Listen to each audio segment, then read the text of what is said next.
Hello and welcome to Sweet Spot DFS. This is a how-to video of using the bucket system.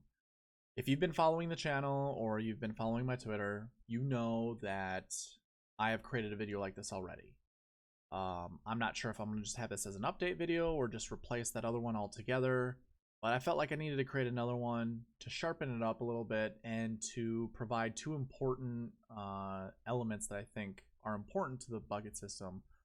One being the purpose, and the other just examples of this working for other golf tournaments.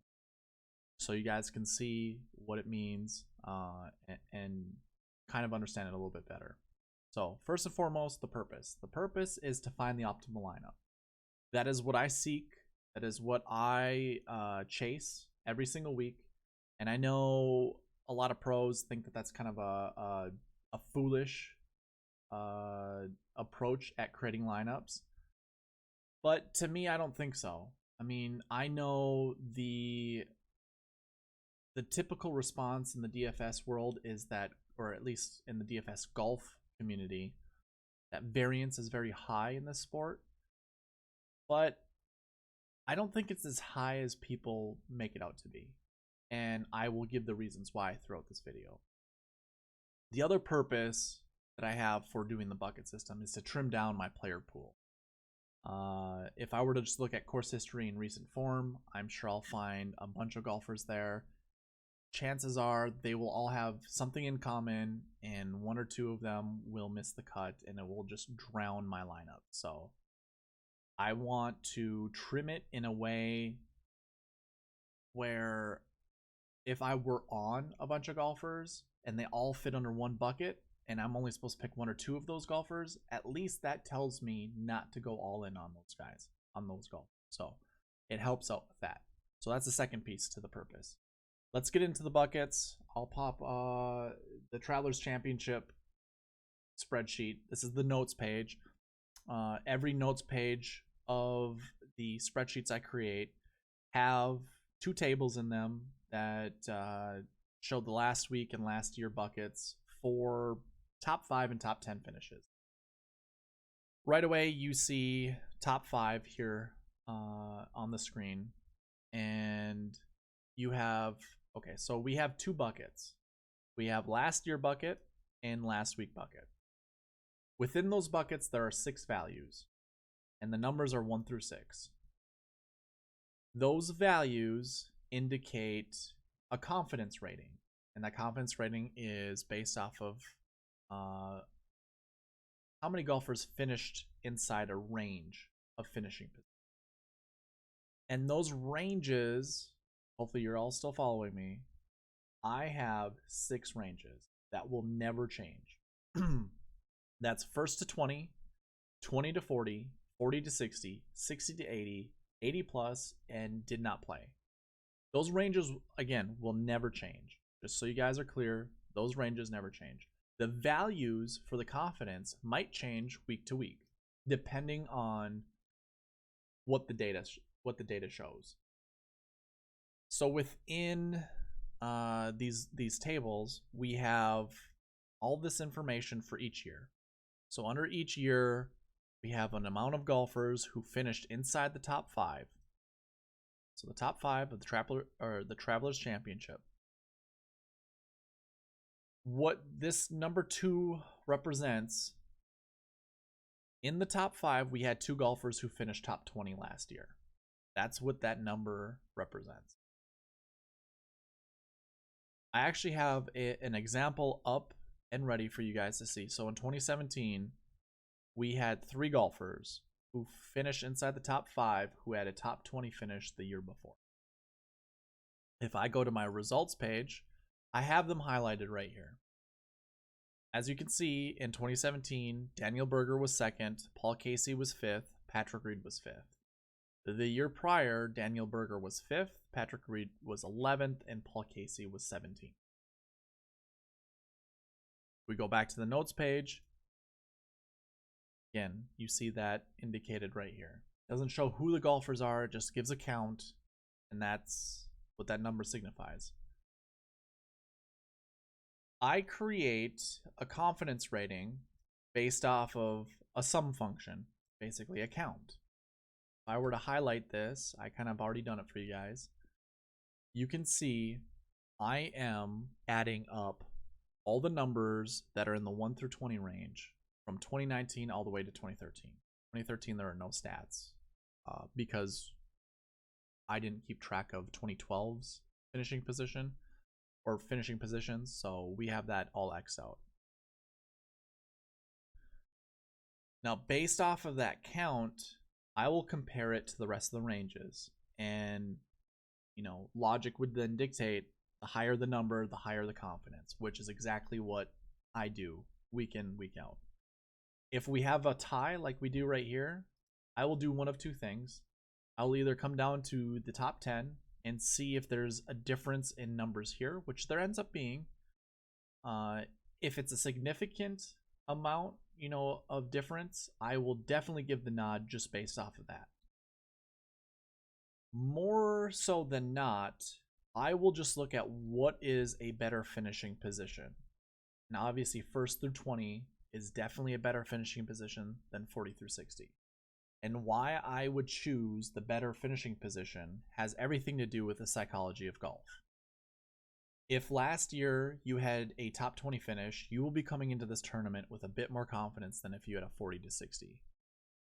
It obviously is a case-by-case scenario, but being a competitive golfer myself, I will tell you, if you say you got top 5 in a tournament and you go into the next year's tournament, you're going to have way more confidence than if you were to get 10th. And I only play in tournament. I mean, I've only been a part of tournaments that have a field of a max of 40. So the ratio is a little bit different. If you got 30th place, you're towards the end of the pack. So having, a better finish, you'll come into that next tournament feeling better about your game. And that's how I view a lot of these PGA pros that have better finishes. Therefore, I will give a higher ranking just based off of that. So it's a two-part thing. I'll either do it by that, or I'll go down to the top 10, see if there's a big difference, and then choose by that. So I do that with the last year ranking, and I do it with the last week ranking.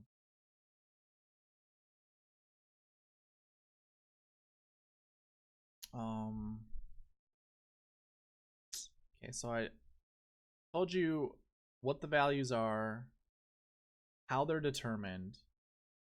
Okay. I create lineups based off of the top 5 criteria.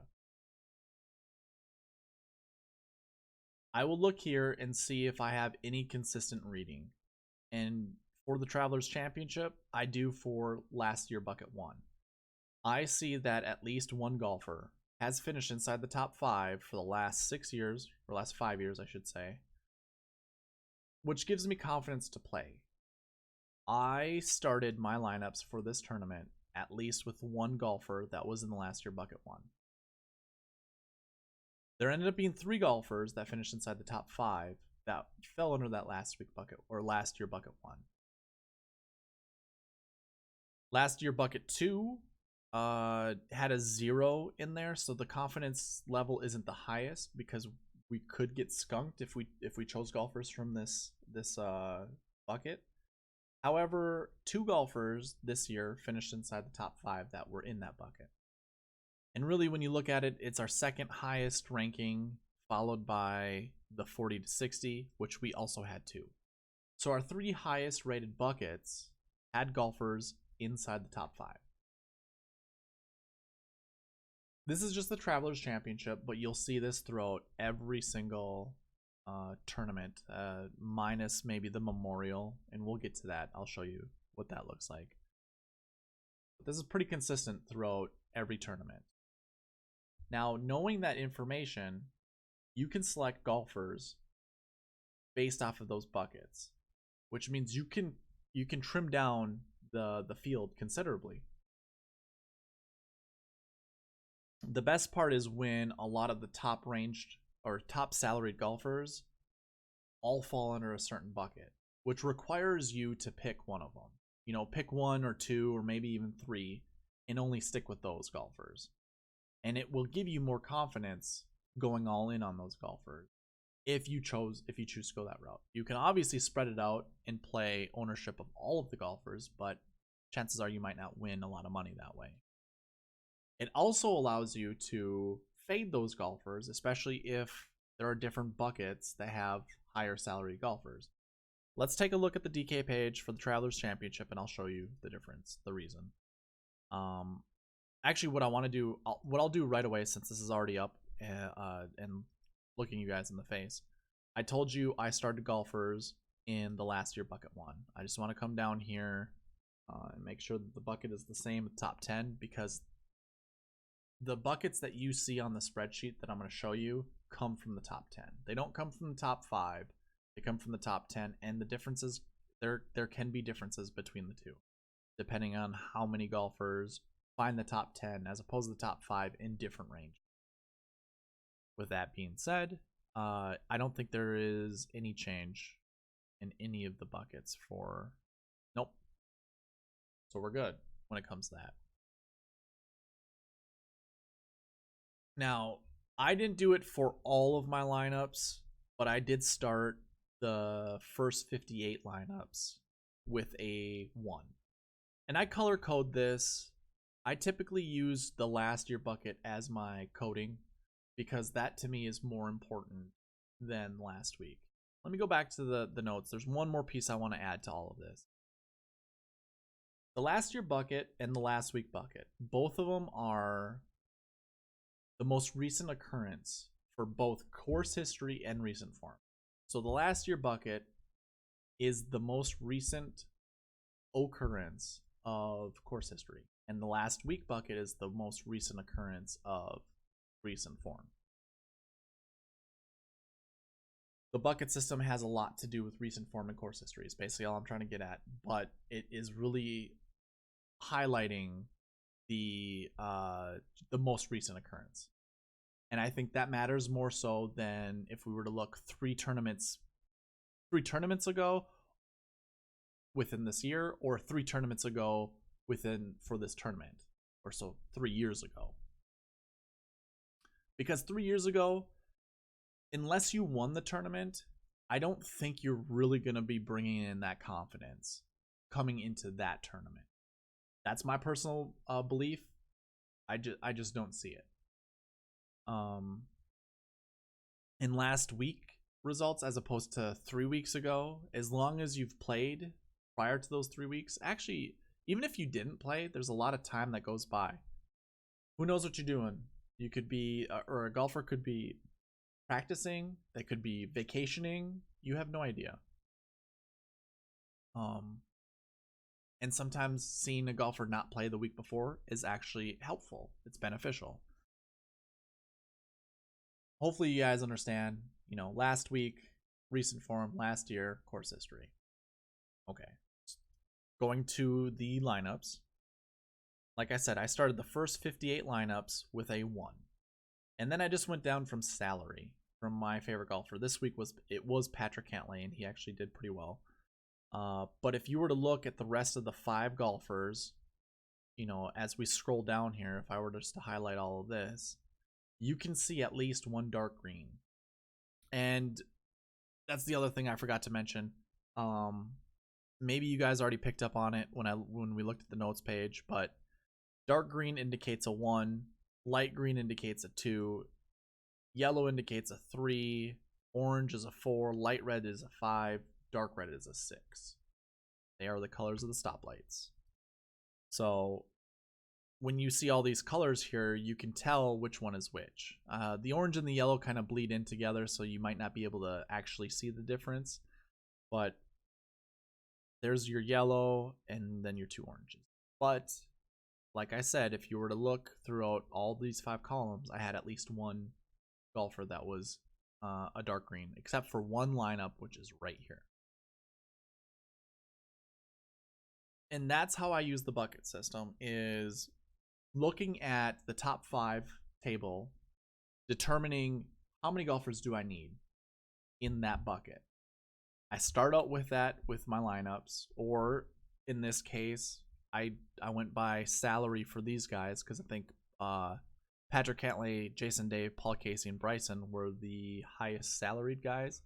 And then I just went in from there. It's just an easier way for me to calculate how much I have left in salary.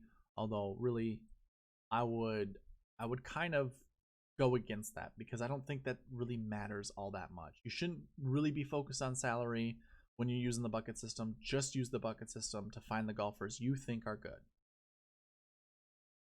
And when we look at the top 10, you will see there were 3 1s, 2 2s, and a bunch of 4s. Abraham Ancer was the only 3. If we went back to the notes page, again, we wanted at least 1 1. That was our only consistent trait or bucket that we knew we wanted. We also knew we wanted 2 last week bucket 1s. And obviously, within the top 5, you have them right away. You have 3 1s. Or actually, you have 4 1s. And you could have played a lineup with 6 last week bucket 1 golfers if you wanted to, and it would have been beneficial. Chez Reavie was a 4, and because he was a 4, that's why I didn't play him. If we were to go to the notes page, you will see there were instances of 4s for last week that it didn't look very promising, especially when 2013 to 2016 there were 0 within the top 5. But I mean, it wasn't completely shut out, which means there was the possibility that someone who had a 4 for the last week bucket score could have finished inside the top 5. If you were to go down here to the there's 2 more golfers total, or was it just 1 more? Yeah, 1 more golfer. It wasn't a range that I really wanted to choose from, but obviously I missed out. I didn't play any Chez last week, and it burned me. He was a 1. So if we were to use that as our, basis of selecting golfers, because he's a 1, we should have picked him. One other thing I want to add, I also like to look at the combinations between last year and last week, so I record that. And I just really try to find some kind of correlation year to year to see if anything matches up. This last week, there were 1-2s all the way through the entire tournament history here, except for this year. And that's why you saw Mark Leishman in a bunch of my lineups, because Mark Leishman was a 1-2. We were to filter this and only select 1s, and then only select 2s. We didn't have a lot of 1-2s to pick from. Mark Leishman was doing well at this tournament. He was top 10 leading into Saturday's round, and then just kind of fizzled. It was looking like he was going to finish inside the top 10, which would have just fell under the same pattern every single year. But following that could have got you on someone like Alex Prue, who was $6,800. He would have got you a 20th place, which wouldn't have won you a GPP unless you had like 1, 2, 3, 4, and maybe somewhere other top 10 finish to go along with Alex Prue. But it would have led you to a pretty decent lineup. That's how I look at the bucket system. It gets you on golfers like Alex Prue. Now, I know that might not add a lot of confidence to some of you guys, but maybe to others it will. It definitely does for me. It gives me another avenue to select golfers from. Let's sort by salary so you can see what it looked like up top. There weren't many golfers that fell under last year bucket 1. A lot of golfers fell under last year bucket 4. And again, the only consistent thing that we saw was we wanted a golfer from bucket 1. And if you didn't like Francesco, you could have went down to Fleetwood, and he would have got you a 13th, which was not bad. Maybe you didn't like that. What would have your next one be? Mark Leishman, Tony Finau. You had all these golfers. Again, if you didn't like them, maybe Chez was your guy. Or if you were to do the cascade method and you started with Tommy Fleetwood, or maybe you don't start with Tommy Fleetwood. You start with Brandt Snedeker. That's probably more realistic. Or anyone in this range. And you're like, you know what? I want to try 4 different variations of ones within this range. It would have got you on Chez Reavie. That's how I like to use the bucket system, and I think that's how you guys should use the bucket system. Let's look at examples throughout the last couple tournaments, and then we can wrap this video up and keep it somewhat short. US Open, if we just look at, prior to 2019's results, you will see that bucket 1 is the 1 to 20 range. We saw consistency of at least 1 golfer, but more so, it was more than 2. If you would have used that logic going into this tournament, you would have been on at least 2 golfers that were in that bucket, which there were 3 in the top 5, meaning you probably would have had a good shot at picking those golfers. One of them ended up being Brooks Koepka. If we were to look at the DK page and then sort by salary, because I think a lot of people probably start at salary, Brooks was your top guy, and he was the top 1. Maybe you were trying to determine between Brooks and Dustin. Dustin's last week bucket score looked way better than Brooks. But if you just had it in your mind like, oh, well, Brooks falls under that 1 bucket, or the last year bucket 1, plus he never plays a US Open bad, maybe that just gives you the most confidence in playing Brooks. Now, Brooks wouldn't have gotten you the optimal lineup, but he did get 2nd place. So if you had paired him with Gary Woodland, chances are you were making a lot of money that week. Like I stated in the beginning of the video, I am trying to always find the optimal lineup. However, the bucket system can just plain out win you money. It may not give you the optimal lineup, but it might get you on players that you might have been hesitant on or you didn't even think about, which would add to your lineup in a beneficial way. Let's go back to the bucket because I want to show you some of these other results here. And by the way, this is top 5. The score, the ranking is actually a bit different when we go from top 5 to top 10. Top 5 starts 1-5-4-6-3-2. Top 10 starts 1-4-5-6-2-3. So the 80 plus and did not play was switched around, and the 20 to 40 and 40 to 60 range was switched around between the two. Obviously, golfers who finished top 20 the year before definitely had a much bigger success rate at finding the top 10. And there were 5 golfers that fit that mold. What's a bit more astronomical of a difference is the fact that in the last week bucket 1 is 6 times more relevant than any of the other buckets in the last week set. So, and also it's double the number of any golfer that finished or that had a last year bucket score of any of those ranges, meaning that it mattered way more not playing the week before than any of the other stats. If you had looked at this prior to making your lineup, maybe that would have stuck in your head. And if we were to look at the DK page, you could see, I mean, Brooks had played the week before, as did Dustin, but Dustin finished, top 20. Actually, let's go to the results. Gary Woodland did not play the week before. You guys can't see that over there. Just hide these 2 columns here so you can see that. Here's the last week column right here. Look how many golfers did not play the week before. And Brooks did so awful. That is why he's a 5. But, he could have been fine-tuning his game. I know that's kind of a cop-out. I wasn't sure what the heck was going on with Brooks, but I know his Sunday round wasn't all that great because he wasn't in contention. And plus, Rory ran away with that tournament. Maybe Brooks was firing at pins. We just don't know.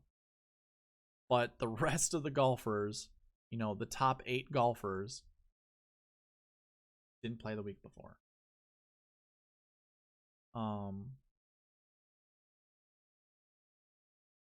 When you're trying to pair them, you know, all the different combinations together, really, you could have just looked at ones. Now, here, let's look at all of the ones. I'm going to try not to ramble too much here. There were 110 of them. But that's also including, if we were to sort by salary, that's also including golfers here at the bottom that you would never play. Let's go all the way up to Marcus Kinhult. We can look at all the results here on the left. None of them finished better than 32nd. And really, I don't know if you know many of these golfers. Some of them, sure. You know, Ernie Els, Dean Burmeister, or Meester, Burmeister. Jeez. I know how to pronounce names. I do. But yeah, Marcus Kinhult, you wouldn't know. Luke Guthrie, man, it's nice seeing him back, but he hasn't played on the PGA Tour in forever. Brandon Wu, a young guy, you may not know who he is. Shuga Imahira, he showed up at the WGC Bridgestone, WGC Mexico. He is kind of he's a golfer that's in the top 100, I think, of the golf rankings because of how much he plays over in Japan. But anyways, let's go down the list here. Some of these are European golfers that you may not know much of, but a lot of these golfers are people who qualified. You know, just regular pros that qualified. Chandler Eaton, Ryan Sullivan, you know, I actually recognize a lot of these golfers, but like Hayden Shia, maybe Spencer Tibbetts, Noah Norton. You know, basically what I'm getting at is because you don't know who these golfers are, most likely means that they qualified for the U.S. Open through qualifiers. And anyone who has a decent handicap can try out and qualify for the U.S. Open. They're not going to have PGA stats from the week before because they're not a PGA Tour member. You can basically negate all of those golfers. So how many from the 110 can we just get rid of? Just off of the hop. 52 golfers. So that will narrow your pool even more. And then there are going to be results up here or golfers up here that you may not just be on because of whatever reason. You know, we've got a couple 5s. Of course, we're not going to play 5s. We're not going to play 6s. Ben An was, I think, the only 6 in the field. That or the only relevant 6. And if you just stayed away from him, like if you like Ben An, you wouldn't have seen this color, this dark red color, just on the DraftKings page. You could have been into Ben An. A lot of people were. But he didn't finish inside the top 10, which you know, for his price, maybe it doesn't matter. You would have won money, but it still is not a part of the optimal lineup. Mark Leishman was a 5-1. Rafa was a 4-1. Brandon Grace was a 4-1. Like these, you know, this last year bucket score can get you off of golfers that you typically would have been on, which just means you just trim down your player pool even more. Select the first 1-1 that you like. You know, if you played Justin Rose, you would have found the optimal lineup because he was part of the optimal lineup. That's the U.S. Open. I'm not going to go in depth with the rest of the tournaments. We're already at 30 minutes here on the video. I just want to show you like the rankings, how many golfers in those rankings finish inside the top 5 and top 10. You know, 1, 2, 3 for the Canadian Open. Boom, top 5. Same thing applies down here for the top 10. You still have just those ranges that finish inside the top 10. I like course history better than I like recent form. So I always choose the last year bucket as my primary comparison, basically. That's what's more important to me. But the last week bucket score, if you look, that's your 1 rank, 2 rank, 3 actually didn't have anything in it. 4 and 5 did. Again, you stay away from the 6s. Just knowing which golfers fall under that 6 bucket might be extremely helpful for you. Might help you trim your player pool from 25 to 22. And that might make all the difference in winning money. I don't know, for some of you, maybe 25 is a little too much, but it does make a difference. Here is a tournament where if we come down to the last year bucket 1 range, you will see the min that we would have wanted someone in this range was 2. We were expecting 2 golfers to finish in the top 10 for last year bucket 1. Only 1 golfer did. That is a bit concerning, and this would be one of those tournaments where I would say this didn't find the optimal lineup. If we were to look at the talent that fell under last year bucket 1, a lot of you guys are going to understand why we didn't see too many golfers at the top. I would still have expected more. And I did not expect Martin Kaymer to be up there, but that is the beauty of all this, because Martin Kaymer was a last year bucket 1, which means he would have been on your radar. If he would have been a golfer,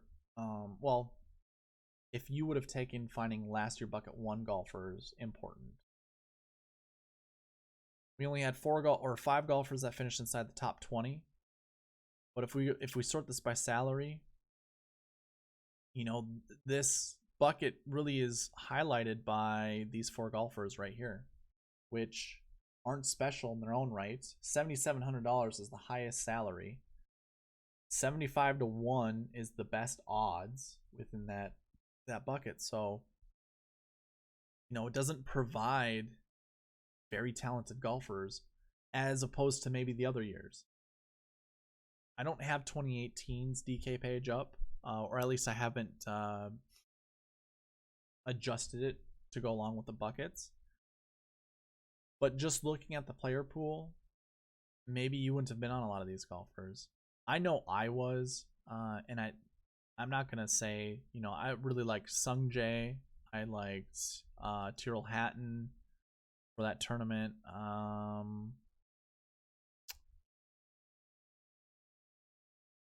I probably played some Rafa and some Haotong, and that was probably it. I stayed away from Matthew Fitzpatrick because he was a 6, and the rest of them basically because of their numbers here on the right, which means I also avoided Martin Kaymer. It just depends on how you interpret this. Basically how you're going to get on your players. Let's go back to that actually. I wanted to count how many golfers were in that bucket. There were 45 golfers in that bucket. Out of 156, if you were only supposed to select 2, that means that takes away 43 from the original bucket. Again, if we were to select all, actually, no. Let's clear and only select our 5s and 6s. These are kind of our ranges of golfers that we're not too confident in. And obviously we have 2 that finish inside the top 5. But, okay, so there's only 24 golfers there. Out of the 24, 2, one from each range finished inside the top 5. I think that's a bit more of a, I don't know. I mean, these are really good golfers that ended up finishing. Like Mark Leishman's a pretty darn good golfer. Kevin Streelman is a good golfer. But Jason Day missed the cut. He was a 5-1. Not knowing that going into the tournament, maybe you selected Jason Day because you just thought he was super talented. But seeing that he had a 5 in front of his name, maybe you don't. Maybe that gets you off of him and then saves you money. But yeah, I think the Memorial is really my worst tournament to show you the results on, but I did want to show it to you because it's important to show you everything. Now, one last piece of advice that I want to give you guys when it comes to the bucket system. You may have a tournament where the top of the leaderboard is loaded with guys in either bucket but having a bucket score of 1. So whether they're last year bucket 1s or last week bucket 1s, what's going to happen is the stats are going to show that they finished inside the top 5 and inside the top 10, but you can't play them. They're not going to be part of the optimal lineup, and the optimal lineup is the most points you can score staying within salary.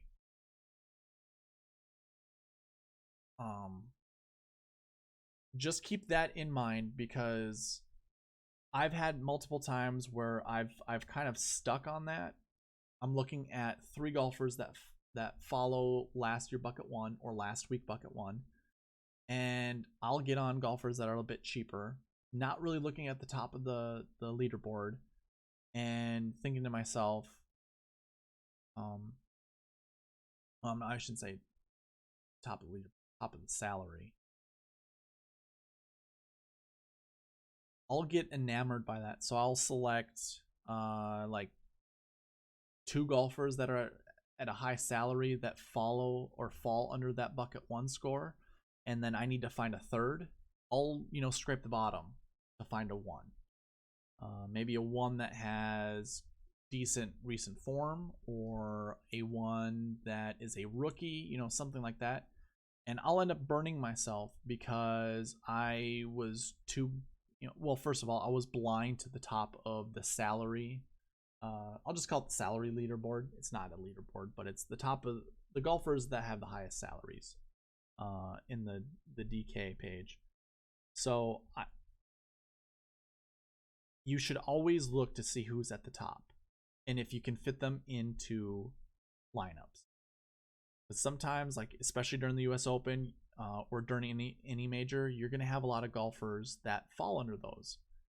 But if you see all the same, you definitely have to take into consideration that there is a possibility that everyone at the top of that salary leaderboard could finish inside the top 5 and result in the actual number happening, for that range, that bucket, but not for the optimal lineup. I hope that made sense. And if not, please ask away, whether in the comment section or if you want to tweet me, you certainly can do that, or email me. Twitter is right below to go along with my PayPal. The email is sweetspotdfs@gmail.com. So if you want to email me that way, you certainly can. But I am going to leave this video at that. I think I covered everything I want. Who knows, maybe I'll just rewatch this and go, son of a, forgot to mention that, and I'll create another one. Hopefully I don't, though. And hopefully my face wasn't too far over here. My mic's over here, so that's kind of why I tend to go off frame sometimes. I'm drawn to the mic. We'll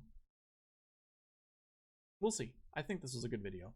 Hopefully it helped you guys. Please sound off in the comments what you liked about the video, what you disliked about the video.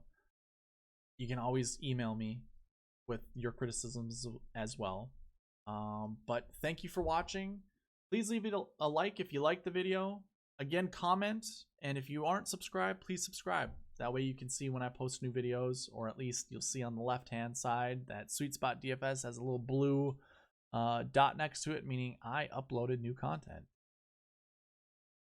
Hope you guys have a good week coming up, and I will post the preview video for the 3M Open soon. See you guys later.